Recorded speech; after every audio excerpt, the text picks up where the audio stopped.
Hello student, आज हम पढ़ेंगे अप्लाइड केमिस्ट्री का next topic chemical bonding. Chemical bonding में हम सबसे पहले पढ़ने वाले हैं इंट्रोडक्शन कि केमिकल बॉन्डिंग होती क्या है। Next definition of chemical bonding. Next electronic theory of valency. So chemical bonding का जो इंट्रोडक्शन है कि केमिकल बॉन्डिंग है क्या, इसके बारे में हम क्या बता सकते हैं। When atoms of elements combine to form molecules, a force of attraction is developed between the atoms which hold them together.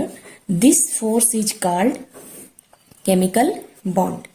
Means elements के बीच में, एटम ऑफ एलिमेंट्स के बीच में जो एटम्स हैं वो सेम एलिमेंट के भी हो सकते हैं और डिफरेंट के भी, कि जब वो आपस में कंबाइन होके कोई नया मॉलिक्यूल बनाते हैं तो वो जो मॉलिक्यूल है वो स्टेबल क्यों होगा। ऐसा क्या हो जाता है कि वो एलिमेंट्स आपस में कंबाइन हुए एक नया मॉलिक्यूल बन गया और वो स्टेबल है, कि जब atom of elements combine to form molecule, एक फोर्स ऑफ अट्रैक्शन मीन्स जो मॉलिक्यूल है वो बना तो उसके बीच में एक फोर्स ऑफ अट्रैक्शन डेवलप हुआ और ये फोर्स ऑफ अट्रैक्शन ही उसे बांध के रखता है और this force is called chemical bond. For example, जैसे ये क्लोरीन का कोई एटम है, जब ये दूसरे क्लोरीन के एटम के साथ कंबाइन होता है तो जो नया मॉलिक्यूल बनता है वो बना Cl2। ये Cl2 जो बना, ये क्योंकि इसमें क्या है, एटम ऑफ एलिमेंट की बात करें तो यहाँ क्लोरीन के ही एटम मिक्स होके दोनों मिलके एक नया मॉलिक्यूल बना रहे हैं।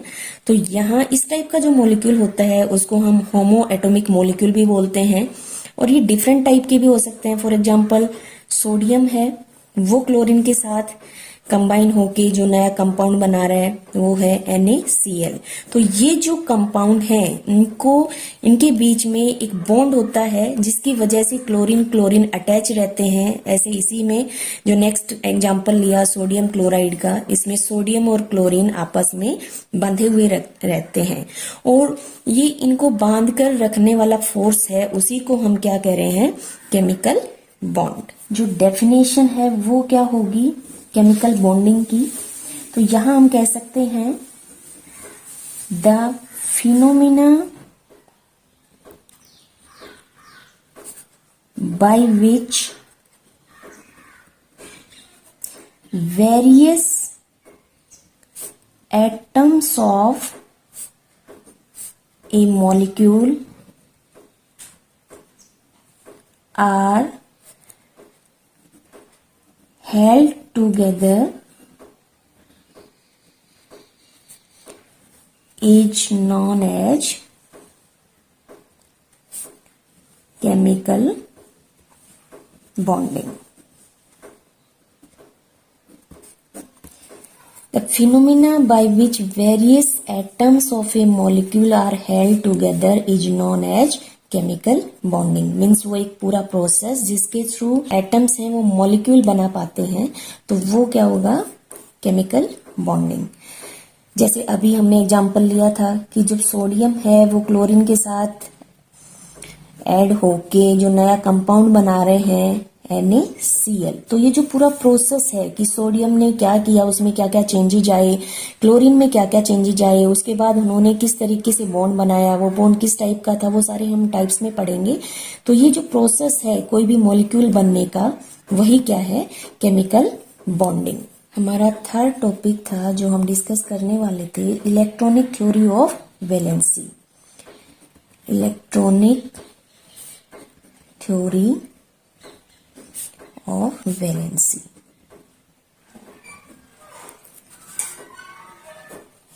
इलेक्ट्रॉनिक थ्योरी ऑफ वैलेंसी में क्या है कि 1916 में कौशल एंड लेविस, इन्होंने जो भी कंपाउंड्स बनते हैं उनकी फॉर्मेशन से रिलेटेड उनको एक्सप्लेन करने के लिए एक थ्योरी दी थी जिसे नाम दिया गया electronic theory of valency. Valency क्या होती है? Combining capacity of any element, कि कोई एलिमेंट है वो कितने अदर एलिमेंट के साथ कंबाइन हो सकता है। और इन्होंने बताया कि जब भी बॉन्डिंग होगी उसमें इलेक्ट्रॉन्स ही पार्टिसिपेट करेंगे। तो वो थ्योरी जो कि बॉन्डिंग को एक्सप्लेन कर पाए वो इलेक्ट्रॉन्स के कॉन्फ़िगरेशन के बेस पे दी थी। तो ये जो थ्योरी थी इसी को इलेक्ट्रॉनिक थ्योरी ऑफ वैलेंसी बोला जाता है, जिसमें हम वैलेंसी निकालेंगे। लेविस स्ट्रक्चर भी हम आगे पढ़ने वाले हैं। ये दी गई थी 1916 में कौशल और लेविस के थ्रू, और इन्होंने वैलेंसी को इलेक्ट्रॉन्स के थ्रू बताया था। और इलेक्ट्रॉन ही, क्योंकि केमिकल बॉन्डिंग में सिर्फ और सिर्फ, क्योंकि हमने स्ट्रक्चर एटम की स्ट्रक्चर में पढ़ा है, जो न्यूक्लियस है जिसमें प्रोटॉन और न्यूट्रॉन प्रेजेंट रहते हैं उनका केमिकल बॉन्डिंग में कोई रोल नहीं होता। बॉन्डिंग में सिर्फ और सिर्फ आउटर मोस्ट सेल होती है, उसके अंदर जो इलेक्ट्रॉन प्रेजेंट होते हैं उन्हीं का रोल होता है। तो उससे रिलेटेड ये थ्योरी है और ये दी कौशल एंड लेविस ने, और इसका नाम है इलेक्ट्रॉनिक थ्योरी ऑफ वैलेंसी। हमारा नेक्स्ट टॉपिक है नोबल गैस।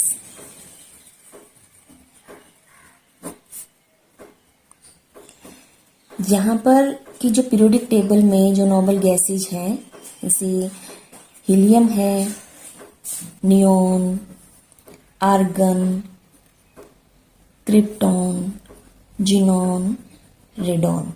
इसमें हीलियम, नियोन और आर्गन, ये हमारा जो सिलेबस है जिसमें एलिमेंट है 1 से 30 तक, तो ये तीनों उसमें आ जाते हैं। इनका अगर एटॉमिक नंबर देखें, हीलियम 2, नियोन 10, आर्गन 18। बाकी जो क्रिप्टॉन है इसका 36 है, जिनॉन 54 और रेडॉन 86। नोबल गैसेज में होता क्या है कि इनका जो इलेक्ट्रॉनिक कॉन्फ़िगरेशन होता है, जैसे हीलियम का आउटर सेल में कितने इलेक्ट्रॉन होंगे? 1s2 हम फिल करते थे, 2।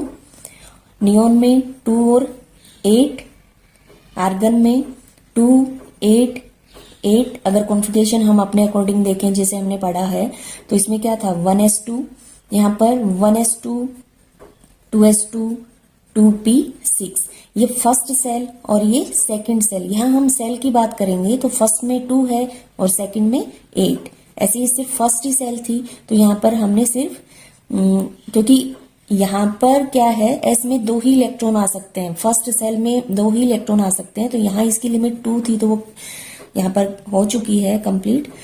यहाँ कॉन्फ़िगरेशन क्या लिखा हुआ है? 2, 8। 2 फर्स्ट सेल में है और आउटर सेल में 8 इलेक्ट्रॉन है। ऐसे ही आर्गन में 2, 8, 8। ये कैसे होगा? 1s2 means first shell complete, 2s2, 2p6 second complete, 3s2, 3p6। Noble या इनर्ट गैसेज इनको इसलिए बोला जाता है क्योंकि ये केमिकली इनएक्टिव होती हैं। और इनएक्टिव होने की वजह क्या है कि इनके आउटर सेल में जितने इलेक्ट्रॉन होने चाहिए उतने पहले से ही हैं, और बॉन्डिंग तभी होती है जब वो स्टेबल नहीं होता कोई भी एलिमेंट। यहाँ पर क्या है, ये पहले से ही स्टेबल है, इन्हें बॉन्ड बनाने की जरूरत ही नहीं। इसी वजह से इनको केमिकली इनएक्टिव भी बोला जाता है, इनर्ट गैसेस भी बोल दिया जाता है, और नोबल गैसेस भी। सो हम कह सकते हैं कि atoms from chemical bonds to achieve stability by acquiring the electronic configuration of inert gases. कि इनर्ट गैसेज की जो स्टेबिलिटी है सिर्फ वो आउटर मोस्ट सेल में जो जितने इलेक्ट्रॉन होने चाहिए वो ऑलरेडी रहते हैं, इस वजह से उन्हें बॉन्ड बनाने की जरूरत ही नहीं रहती। इसका मतलब क्या हुआ कि जितने भी बॉन्ड बनाए जाएंगे वो सिर्फ स्टेबिलिटी गेन करने के लिए बनाए जाएंगे, और इसी वजह से बॉन्डिंग है वो पॉसिबल है उन एलिमेंट्स के बीच में जिनमें आउटर सेल में या तो इलेक्ट्रॉन जितने होने चाहिए उससे कम है या फिर ज्यादा है। इसकी वजह से वो क्या करेंगे कि बॉन्ड बनाने के लिए वो या तो इलेक्ट्रॉन देंगे किसी दूसरे एलिमेंट को, या उससे लेंगे, या फिर शेयरिंग करेंगे।